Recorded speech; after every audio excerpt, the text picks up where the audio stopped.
to the talk now. So just here now, we're going to get for a talk about business and property. So look at the views about Derby, such an amazing place. Happy to be born here. And now we're going to walk through and check out the venue. Billionaires. So at this point, we have a big hand for Jay Dhillon, please. Thanks. Are we doing good? Yeah. Lots of friendly faces from Derby. These two, definitely I know them from back in the day. Right, we're playing a little game, yeah? And the last one gets the book, yeah? So who heads, you back in, do you want to stand up? You guys are lazy, my Derby's lazy. Right. Heads. What was that? That was straight after. No, I did. Yeah, I got that one. All right, all the heads are going on. Right. Heads. Heads. Right. Tails. There you go. Round of applause. Cool. So look, today's talk, I want to talk a bit about business systems. So if you go away today and think about your business, whether it's big or whether it's small, and think about systemizing your business, you're going to be onto a winner. So what is a business? Now people get confused here because I was confused. When I first started my agency in 2004-05, recruitment agency, I just thought a business was, right, you just set your own thing up, run around, do loads of things, and that was a business. But to me, as I worked with my mentors, I realized that was me, and that is what a business is. So if you look at that, so we all start there, I started there, doing loads of things, loads of tasks. People are saying post on social media, you're like trying to do your VAT, your returns, everything. But when I started looking at this area, that's when I realized the power of businesses. So if you look at the two differences, do people still think that's a business? It's a job. It's a job, that's it. And it's the hardest job in the world, right? Because your phone don't go off and the rewards are not there. And if you look at 606,000 that don't make it, the first 5 years is the toughest, right, in business. Because you've got to raise the finance, you've got to do the settings. And that was the key. So when I started looking at this, it made it more clear.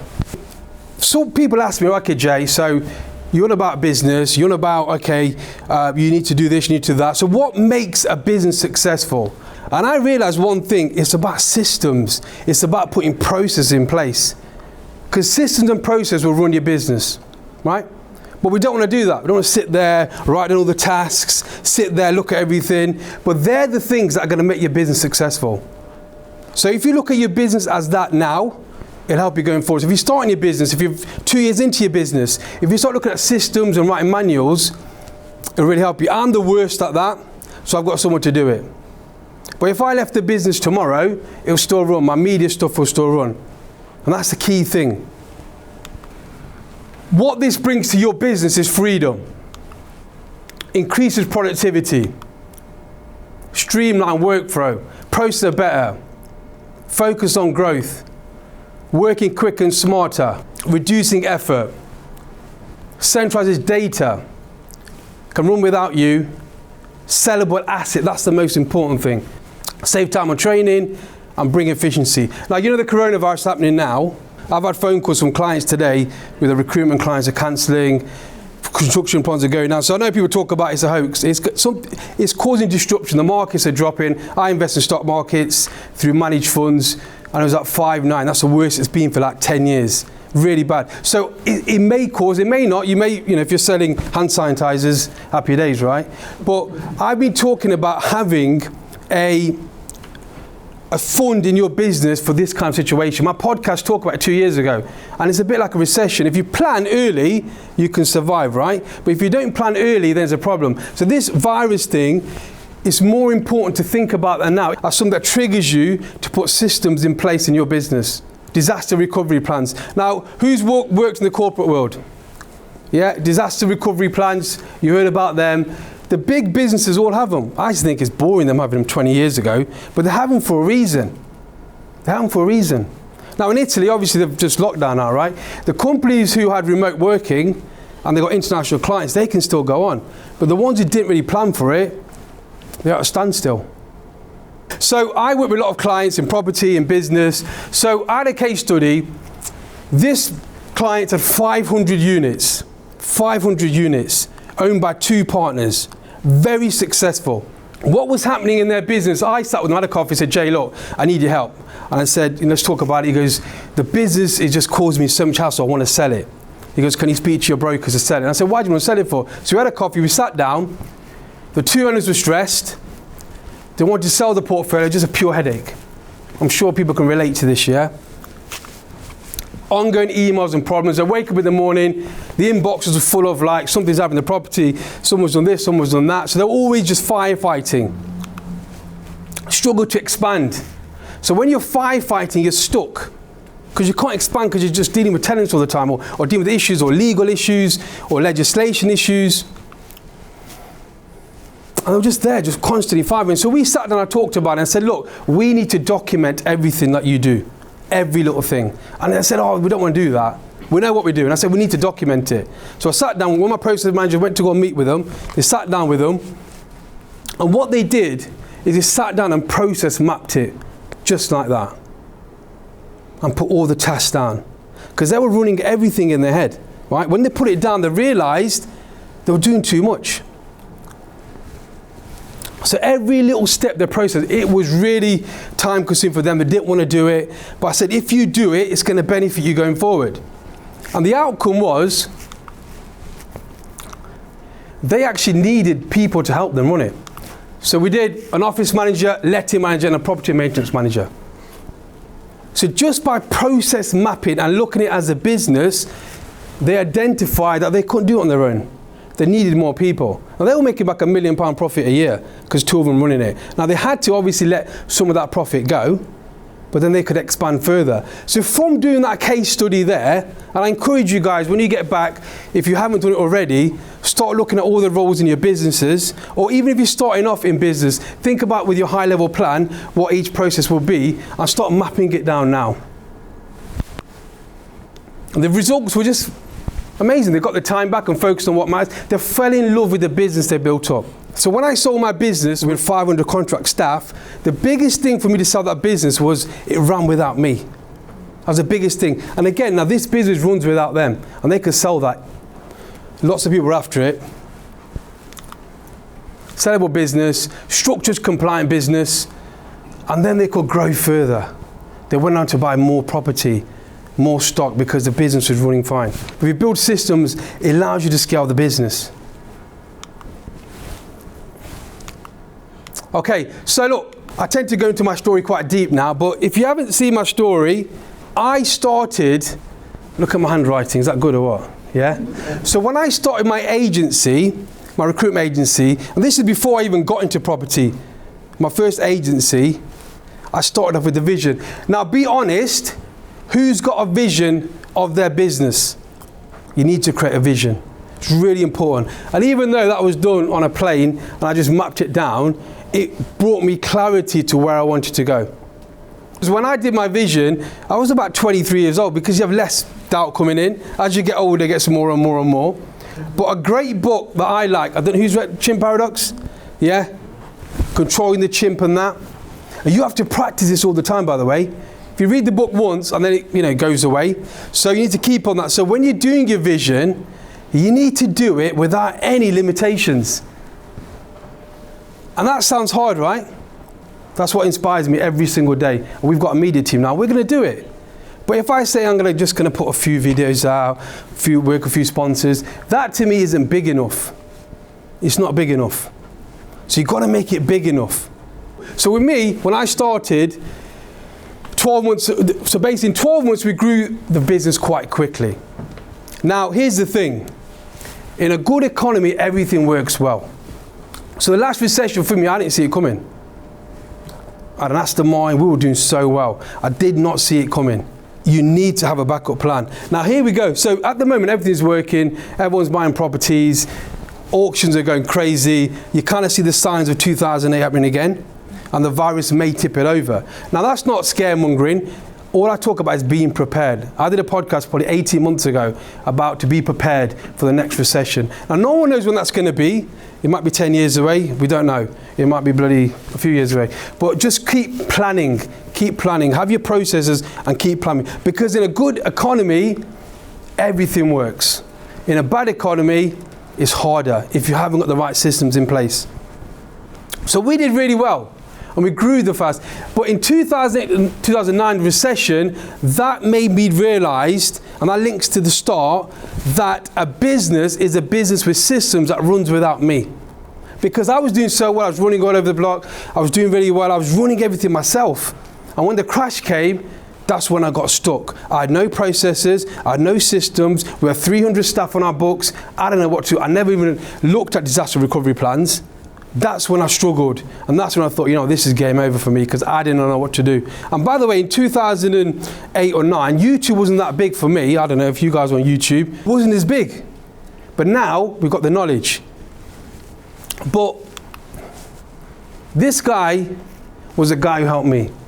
And people ask me, Jay, why do you mentor? Why do you get involved in mentors? Why is your podcast called The Business Mentor? Because he used to be my landlord at my office units.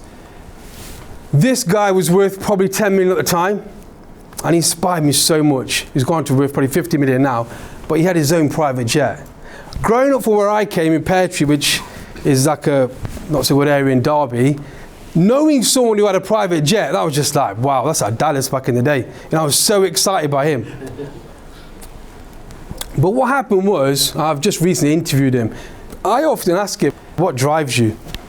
Because he loves what he does. This guy works harder than me. I ring him at 7, I rang him, and he's like still working in the office because he's passionate about it. Big landlord, big commercial property, but he was the guy that helped me. So look, a lot of us in business, we don't open up, right? We keep everything inside, yeah? So whenever he used to come to the office, I say, yeah, I'm smashing it. Yeah, I'm doing really well. Because I want him to think I'm doing well. You want to show that. But at that time, I was lucky that I was honest to him, because I said to him, I had my head down, he goes, what's up, Jay? Normally I say, I'm smashing. I said to him, I've got a problem. I'm actually stuck. I don't know what to do.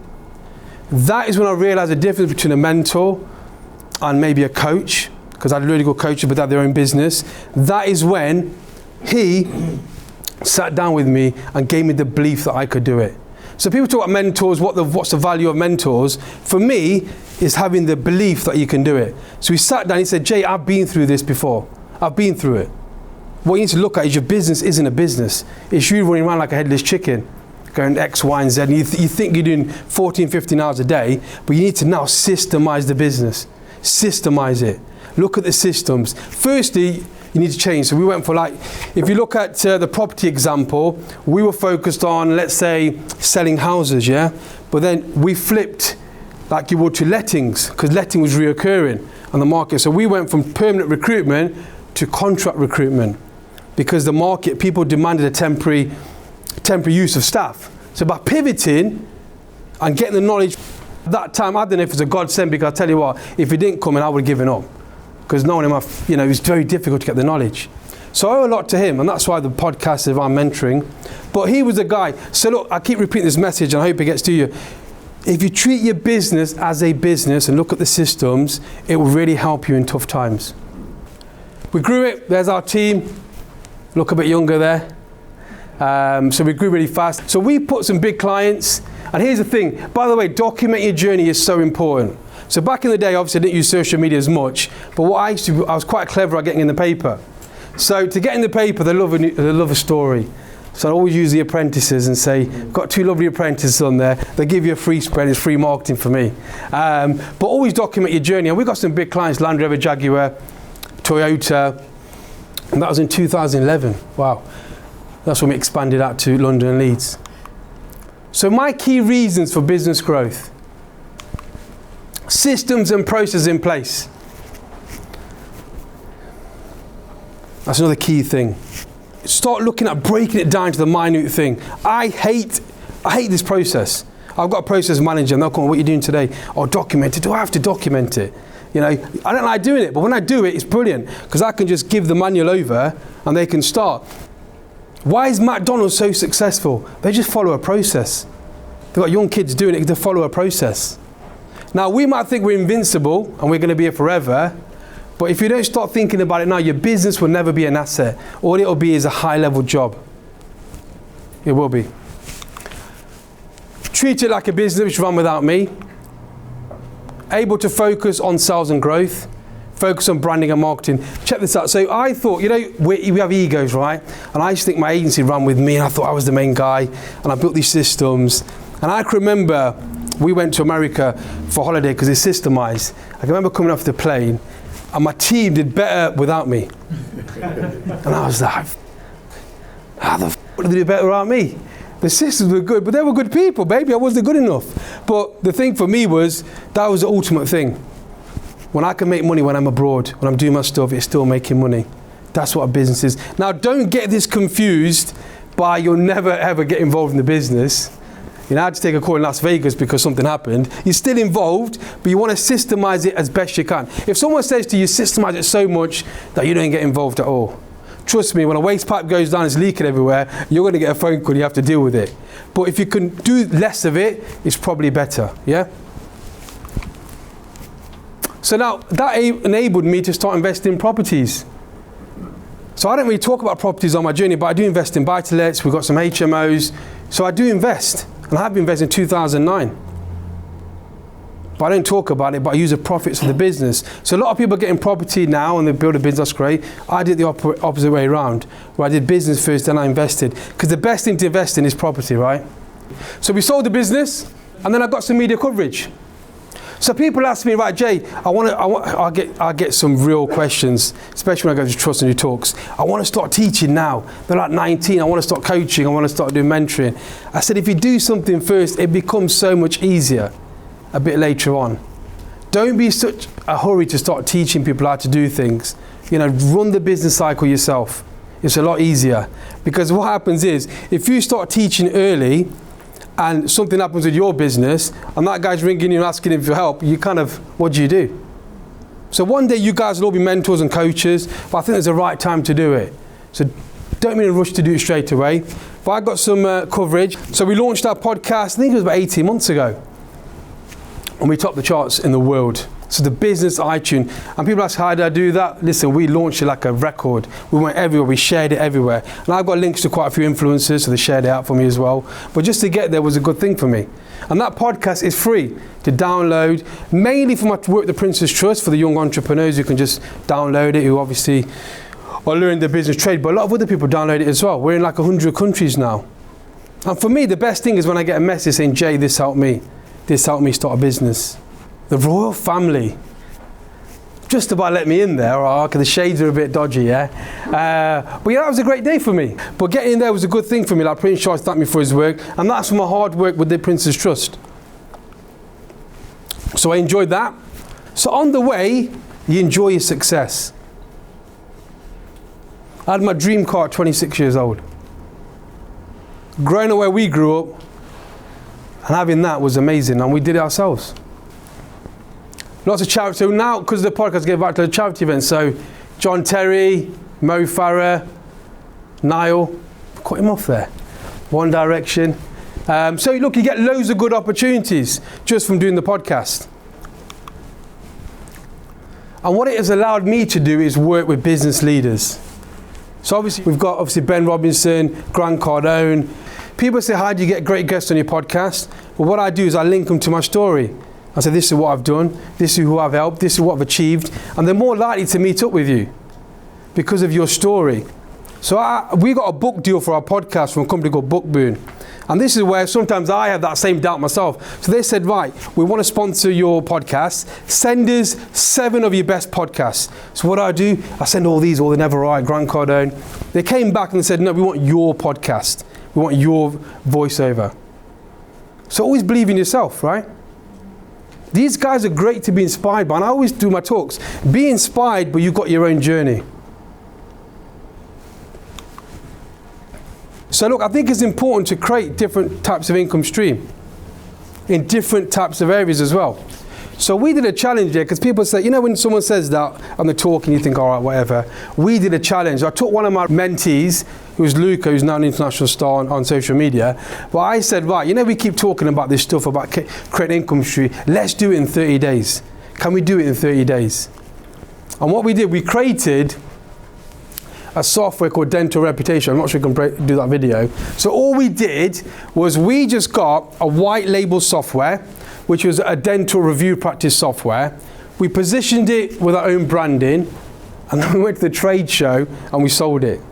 It's a proper like an apprentice thing. And it was such a bold move. But here's the thing, this is our crazy thing. Because we branded it so well, and this stuff, if you go into my podcast, I've documented it, and about 8 people have copied that model and they're making good money from it. So we branded that much that people thought we'd be established for years. And I was there selling, I love selling anyway, and we got it to £3,000 a month. So what we did, we helped people build their reviews. So when you go to the dentist, so the big thing now is reviews. And in America, this is about 2 years ago, if you go to America, I don't know how bad it is now, but if you go to America and you Google a dentist, they've got thousands of reviews. But if you go to a practice in, let's say, I don't know, Little Over, the practice could be really good, but it's got like 3 negative reviews. Like, the dentist pulled my teeth out wrong or whatever. So the reason that came back is one dentist said to me, I was at school, on a school run, he goes, Jay, he goes, I've had a shit weekend. I said, wow, what's up? He goes, I had a ping through my phone and someone left a negative review. I said, well, what do you do about reviews? He goes, nothing. I said, so you're already exposed now, because as these reviews build up, you're going to get hammered. Because most people are scared to go to the dentist anyway. If they see a review saying someone's pulled your teeth out, you ain't going to go there, no matter how good you are. So that's when we started thinking about ideas. And then all I did was, most people will spend probably the next 2 years researching a software, trying to build it, and trying to do it. What I did was thought, let's find what's already there. So we got a white label software from America, rebranded it in this is all done on Fiverr and all that kind of stuff, printing stuff. Not the printing, it's Easy Print, I think it was.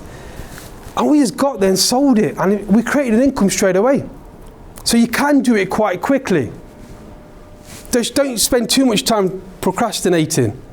Just get out there and start getting the product out there. Brand it well. You know, I'm sure Raju's got some good banners he could do for you. But you know, brand it well. Have a good product. So you don't need to build the product, and you can build another income stream quite quickly. But if you're really interested, listen to that, because we document everything, the click funnels, everything we've used. You can replicate that and do it in your industry. But reviews are really important. So you can build it quite quickly, yeah?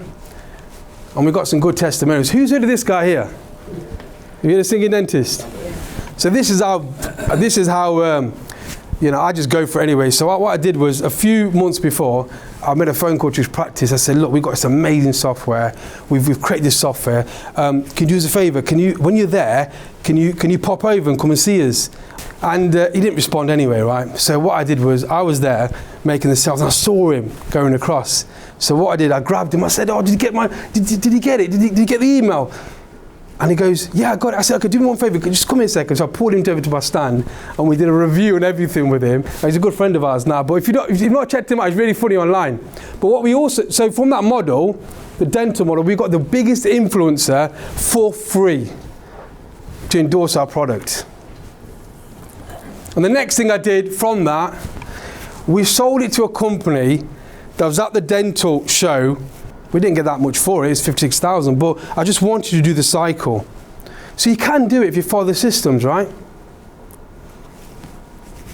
Cool. So multiple streams of income. So I'll just tell you what companies that I run at the moment. We've got a new company that we've not even launched yet. We've been working behind the scenes. It's been going 6 months. It's the influencer marketing company. We've done 3 brand deals, and we've done a massive brand deal with Gary Vaynerchuk. So we did his K-Swift trainers and influencers. We just done one at Wowie.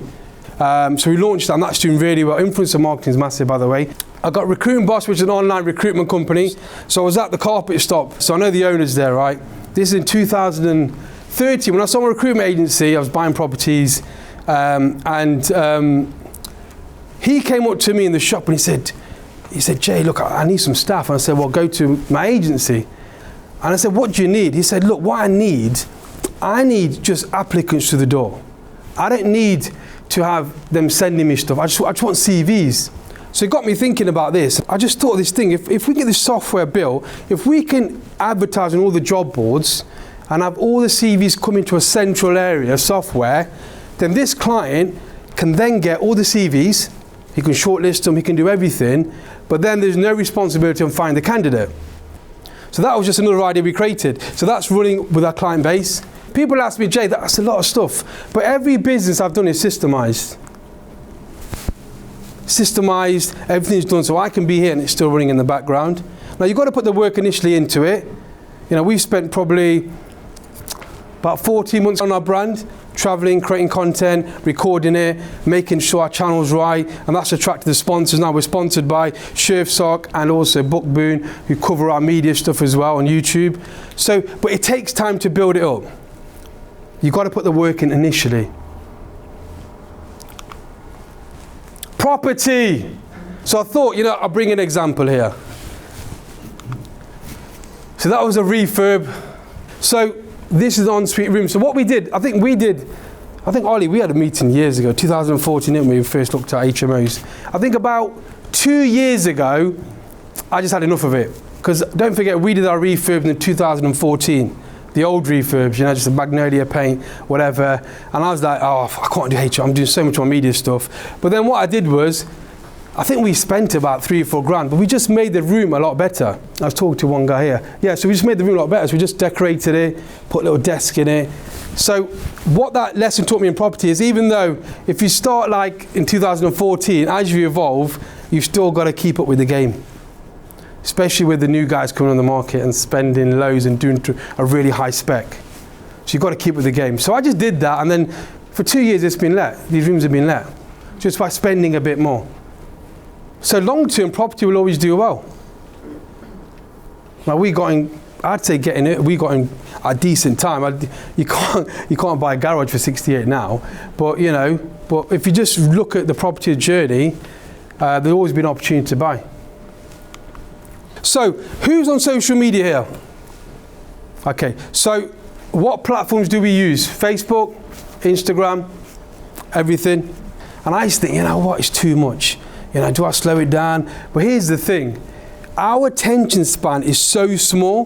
By the time you drop to post, guess what? Someone's dropped 8 in already. So if you think you're posting too much, you're not posting enough. But here's the thing, this is what I learnt was, you've got to pick your vehicle.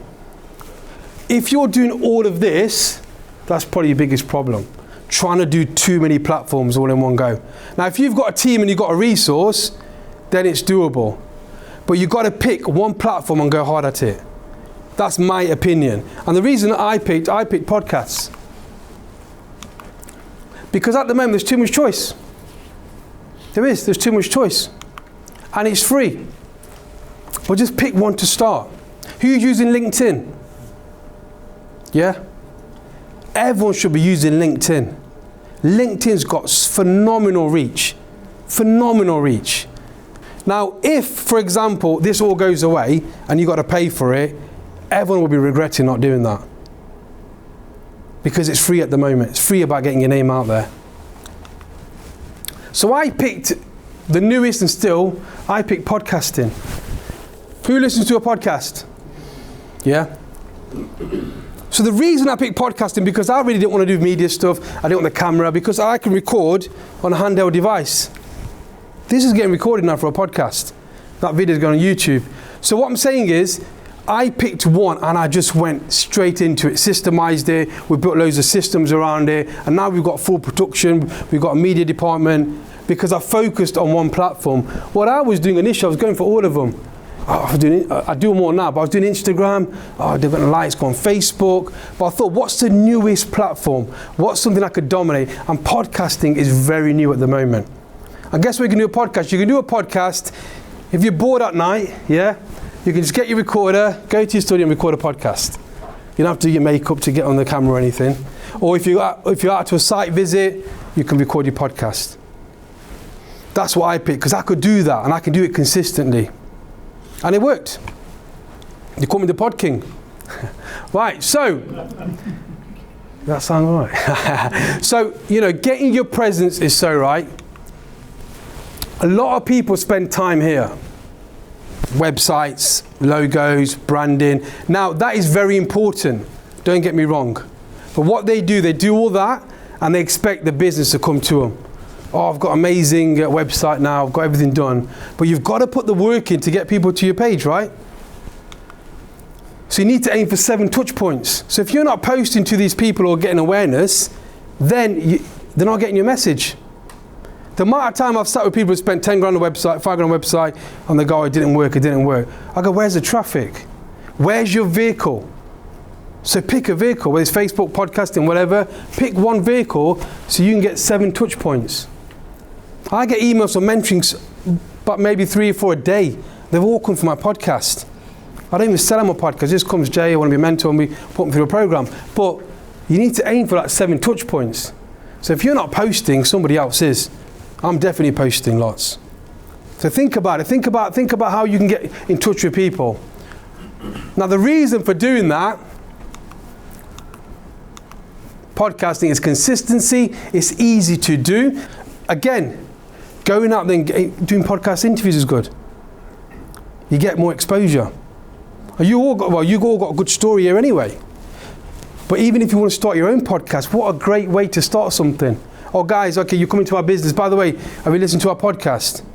Oh, what do I do here? Well, have you listened to our podcast, episode 54? We've got 100 now. That's a bank of content that I can whiz out. Someone says, Jay, I want to start a new business. Right, listen to the 30-day challenge. Come back to me after. I'm not sitting there trying to repeat everything. And it's easy to do. JVs. I get property deals sent to investors coming to me, say, I've got all this money to invest. Jay, can you help me? I said, well, I don't really do it, and I pass them on. But just because I'm out there podcasting and people see me, they bring money to me or they bring deals to me. In fact, we looked at 24 units, didn't we, the other day? Some doctor came and goes, I've got a land, do you want to go there? We've looked at the land potential, we're going to get it for 24 apartments. But that's come through them watching me on social media. Sponsors, we've got 2 big sponsors, networking with business people, audio book deals, global recognition, legendary, the legacies documented my journey as well, and deals, more importantly. So, hopefully you understand with social media, it's about putting good content out there, regularly, picking your vehicle which you can dominate, Facebook, Instagram, you might be good at quotes, or audio, and keeping it consistent. Once a day, 2 a day. Do people know what type of content to post? Is everyone okay with that? Is there anything like content-wise? Do you guys struggle for content? I suppose picking what other people want to hear, isn't it? Yeah. That can be difficult. Yeah. Stuff you take for granted sometimes that other people might not know. So Yeah. I think Yeah. think, well, everybody knows that. What's the point of talking about that? But Oh, you know what? it's not the case. It's not- It's easy to think like that, though, isn't it? Yeah, definitely. Great example is this. I was sitting there in my office thinking, right, coronavirus, yeah? I was going to do an article on, like, don't be alarmed, be prepared. The link to the government website, little thing. I thought, you know what? Zach is saying, I have these thoughts of thinking, well, do they really want to know about it? Posted it. LinkedIn picked up on it. LinkedIn editors picked up on my article that I just put out there, and they featured it. And I got like 16,000 views. So out of the content which I thought the world don't want to see, so like Gary Vee says, or anyone, or any social media, just put it out there. And if you get a negative and someone says something, and I've had some negativity now and again, but you just treat it as they want to do what you're doing, and they're just a bit like spiteful. As long as you're speaking your truth and you're believing, if you're making like stuff up and you're trying to like manipulate people, that's not a good thing, because that'll go. Just speak your truth. Someone will want to listen to it. Everyone's got a story, yeah? Cool. So, points to leave with: treat and build your business as a business, yeah? Create the process that run without you. I bet you 5% of you will go back and start looking at process maps. I bet you, because it's boring.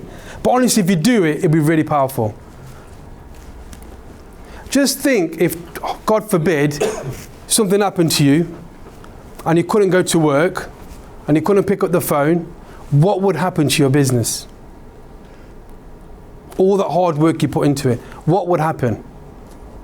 That's what got me thinking. The recession, that example got me really thinking, my business is so vulnerable. Just think of it that way, and that makes it a bit more, clearer. Pick your vehicle, whether it's podcasts, videos, Whatever you want to do is pick your vehicle and stick with it for a certain time. Believe in yourself. Seriously, believe in yourself. Take inspiration from people who are doing it really big. So when you see these people doing loads of good stuff, some people say to me, Jay, the guy keeps posting, man. He's annoying me. He keeps getting these property deals. I said, half the stuff is probably not true. And second off, take inspiration. That's something telling you that you should be doing that. And create multiple streams of business income. Look at your business, look at other ways you can do it. Can you systemize it? Can you do this stuff? In social media and business today, there's so much opportunities. Do we agree? Lots of opportunities. There's no excuse to look at other ways of making income. Honestly, go and listen to my 30-day challenge, you'll see how we did it. Cool. Right, that was a one-day session for me in 45 minutes or whatever it was. Now, I want you to do a few things for me. I want you to subscribe to YouTube. Well, you can do it now if you want. Yeah, there you go. Look at these action takers. So if you go on there, we're launching it into a big market later this year. But if you'll see how I've done it, you'll see how I'm building that channel on my own principles of business systems. You'll see our thumbnails. You'll see everything. Because I'm building the foundations now. So when we do launch it and we do advertising, when people come on, they'll think this is a channel worth following. Some people put a channel up and they do a little video at home and expect it to blow up, you know what I mean? But you need to build the foundations, yeah? And then follow me everywhere on LinkedIn, my website, podcast group. Just reach out if you need anything. There's a lot of knowledge in this room alone. You know, I know a lot of you guys. And it's good that you're sharing knowledge between you guys, yeah? It's really important that you keep doing that. But if I can help in any way, just give me a shout. Cool. Look, I want to thank you guys. Ranjit, thank you.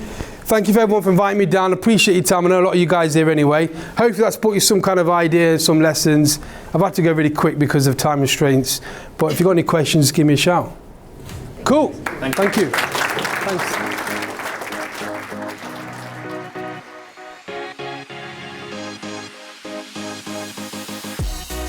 So thank you for watching that video. If you want to see other videos and great guests, make sure you subscribe and like the video. So you can now head over to my website where you can see a bit of my story of building and scaling my businesses, and also other free resources and tools which you can help you on your journey in your brand and your business. You can also subscribe on the podcast, so you can check on iTunes, Spotify and other locations where you can find the podcast. And I look forward to catching you very soon. Thank you.